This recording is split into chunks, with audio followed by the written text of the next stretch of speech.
এই যাত্রার খবর জানাতে সায়দাবাদ বাস টার্মিনাল থেকে সরাসরি যোগ দিচ্ছেন সহকর্মী ইউসুফ ভুইয়া। ইউসুফ, ঘরমুখো মানুষের চাপ কেমন দেখছেন? এছাড়া জানাবেন যে বাড়তি ভাড়া নেওয়া হচ্ছে কিনা।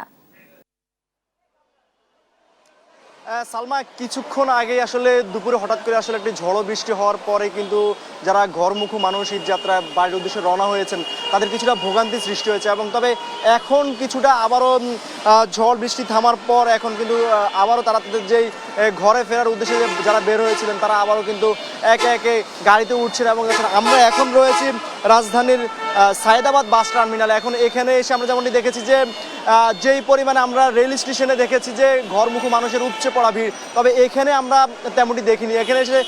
এখানে আসার পর থেকে আমরা দেখেছি যে বৃষ্টি হওয়ার পর থেকে কিছু যাত্রী যারা রয়েছেন তারা কিছুটা কম রয়েছে, এবং তবে যারা এখানে পরিবহন শ্রমিক রয়েছেন তারা বলছিলেন যে বেলা বাড়ার সঙ্গে সঙ্গে হয়তো আরও বাড়বে তাদের। এই ছাড়া বাড়তি বাড়ার ব্যাপারে যেটা বলছিলেন যে কিছুক্ষণ আগেই পরিদর্শন সায়দাবাদ বাস টার্মিনালগুলো পরিদর্শনে এসেছিলেন প্রশাসক আব্দুল সালাম। তিনি বলছিলেন যে বাড়তি বাড়ার অভিযোগ তাদের কাছেও এসেছে, আমাদের কাছেও বেশ কয়েকটি অভিযোগ এসেছে। এই অভিযোগের ভিত্তিতে আমরা তাকে প্রশ্ন করেছিলাম যে আসলে যে বাড়তি ভাড়া নেওয়া হচ্ছে যে ব্যাপারটি তারা জানেন কিনা কিংবা ব্যবস্থা নেওয়া হচ্ছে কিনা।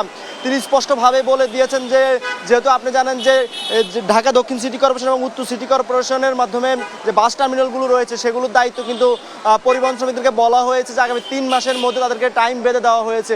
এ সময়ের মধ্যে তাদেরকে আসলে যদি শৃঙ্খলার মধ্যে না আসে পরবর্তীতে সিদ্ধান্ত নেওয়া হবে।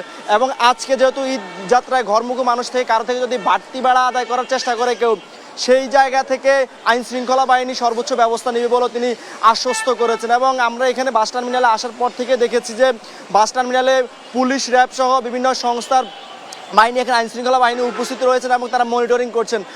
তবে ঈদ যাত্রায় ঘরমুখো মানুষের যেই পরিস্থিতি বলা চলে যে আমরা শুধুমাত্র এখানেই নয়, আমরা কমলাপুর রেল স্টেশন থেকে শুরু করে গাবতলী সহ বিভিন্ন স্থানে গিয়েছি।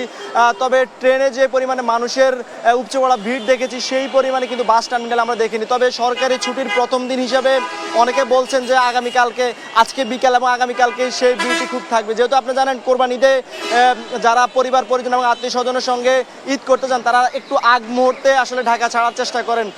কোরবানির পশু কেনার একটি ব্যাপার রয়েছে, সেই পরিবারের সঙ্গে অনেকে আসলে উৎসব আমেজের মাধ্যমে পশু কিনতে যান, সেই ব্যাপারটি মাথায় নিয়ে অনেকে আসলে ঢাকা ছাড়ছে। তো সব কিছু মিলিয়ে বলা চলে যে এখন পর্যন্ত যে পরিস্থিতি, সেই পরিস্থিতি অনুযায়ী ঢাকার গুরুত্বপূর্ণ যে স্থানগুলো থেকে দেশের বিভিন্ন প্রান্তে আসলে ঘরমুখো মানুষ যাচ্ছে, এখন পর্যন্ত বলা চলে যে স্বতঃস্ফূর্তভাবে সবাই যাচ্ছেন।